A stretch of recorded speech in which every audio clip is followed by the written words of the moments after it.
Autonomie au Sahara, l'Espagne a mis à nu l'échec de la politique agressive de l'Algérie contre le Maroc.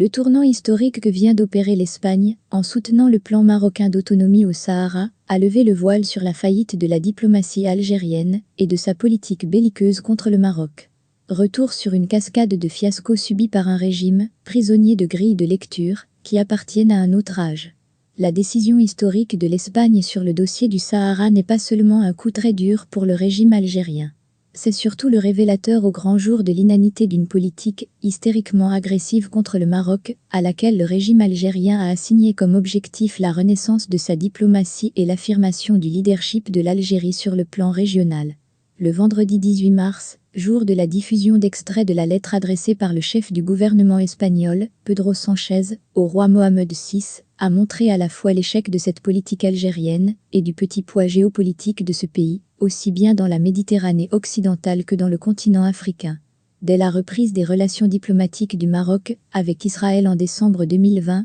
le régime algérien a commencé à orchestrer une escalade belliqueuse sans précédent contre le royaume, au point que certains observateurs avaient craint le déclenchement d'un conflit armé entre les deux pays voisins. En effet, l'agressivité algérienne s'est d'abord manifestée à travers des accusations gratuites et récurrentes contre le Maroc, constamment désigné comme le responsable de tous les maux de ce pays. Qu'il s'agisse de l'activisme des nombreux opposants exilés en Europe, de l'état délabré des stades de football, de la pénurie d'eau ou de produits de première nécessité, des incendies de forêt, des rapports d'instances internationales, comme la Banque mondiale, le président algérien Abdelmajid Tebboune et le chef d'état-major de l'armée algérienne, Saïd Changria, ont verbalement proféré ces accusations absurdes contre le royaume, quand ils n'en ont pas laissé le soin à leurs porte-voix attitrés, que sont l'agence de presse officielle algérienne, APS, et le mensuel de l'armée algérienne, El Jeuish. En parallèle, le duo Tebboune-Changria n'a eu de cesse de présenter l'Algérie comme une puissante force de frappe qui doit imposer son leadership régional et continental.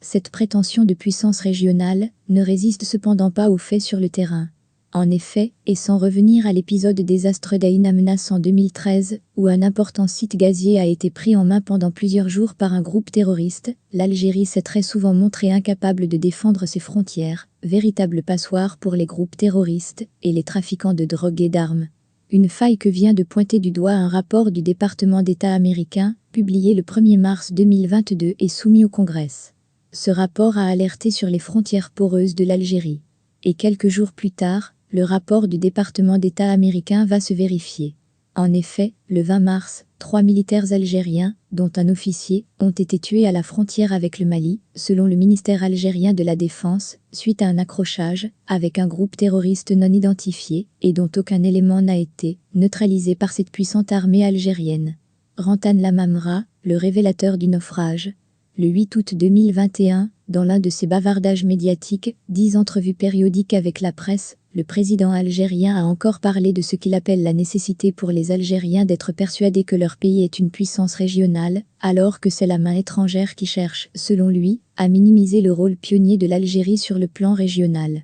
Jetant l'opprobre sur feu, le président Abdelaziz Bouteflika, accusé d'être l'artisan de la perte de la puissance régionale de l'Algérie, Tebboune a finalement confié le portefeuille de la diplomatie à Rantan Lamamra, celui-là même qui fut pourtant, de 2013 à 2017, ministre, puis ministre d'État, aux Affaires étrangères sous Bouteflika. Lamamra a été ainsi rappelé avec principale mission de redonner du lustre à la diplomatie algérienne tout en faisant monter les enchères contre le Nommé le 7 juillet 2021 à la place de Sabri Boukadoum, il va annoncer dès le 24 août suivant la décision algérienne de rompre unilatéralement ses relations diplomatiques avec le Maroc, sous le prétexte fallacieux que le royaume n'avait jamais cessé de mener des actions hostiles à l'encontre de l'Algérie. Le 23 septembre 2021, c'est la fermeture unilatérale de l'espace aérien de l'Algérie à tous les avions marocains, suivi le 31 octobre 2021 par l'arrêt du gazoduc Maghreb-Europe transitant par le Maroc, dans le seul but de priver ce dernier des avantages qu'il en tirait. À ce bellicisme intense,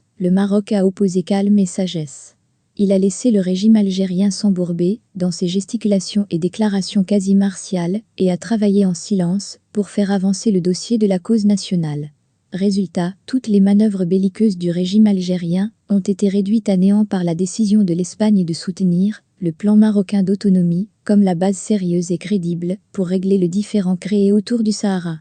Quand les autorités algériennes se disent étonnées et surprises par ce qu'elles appellent un brusque revirement de position de l'Espagne sur le Sahara, cela sonne comme un aveu d'impuissance de la diplomatie algérienne, totalement dépassée par les changements géopolitiques dans la région. Comment cela peut-il en être autrement quand les caciques de l'appareil militaro-politique sont prisonniers de grilles de lecture datant de la guerre froide? Le logiciel du régime algérien est obsolète. Le régime algérien, après avoir tenté, hier, de minimiser la reconnaissance, historique elle aussi, de la marocanité du Sahara par les États-Unis d'Amérique en laissant entendre que le nouveau locataire de la Maison-Blanche, Joe Biden, allait revenir sur cette reconnaissance, a eu une attitude hystérique avec l'Espagne, allant jusqu'à rappeler son ambassadeur à Madrid, alors qu'il passe son temps à dire qu'il n'est pas parti au conflit du Sahara. Le rappel de l'ambassadeur algérien à Madrid a surpris même les observateurs les plus avisés du régime algérien. La réaction vive de la junte est à la hauteur de sa politique belliqueuse à l'égard du Maroc, dont l'insignifiance a été rendue publique par la lettre de Pedro Sánchez à Mohamed VI.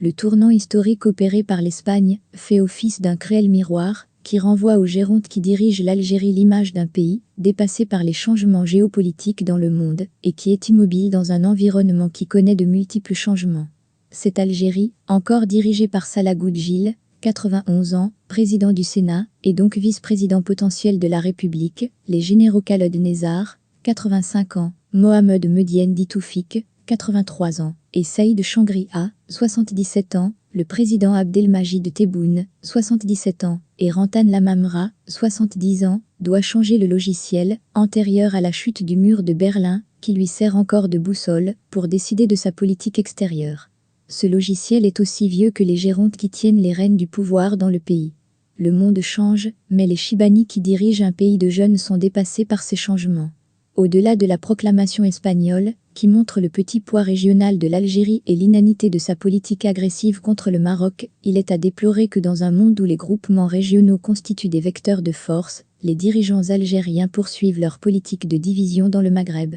Il n'existe pratiquement aucun espoir de porter les dirigeants actuels à faire table rase de l'héritage du boumédianisme et de s'ouvrir au monde. Il ne reste qu'à espérer que l'horloge biologique fasse son travail et que des jeunes succèdent aux vieux en défendant les intérêts des peuples algériens et marocains, tous deux perdants dans la politique de haine entretenue par la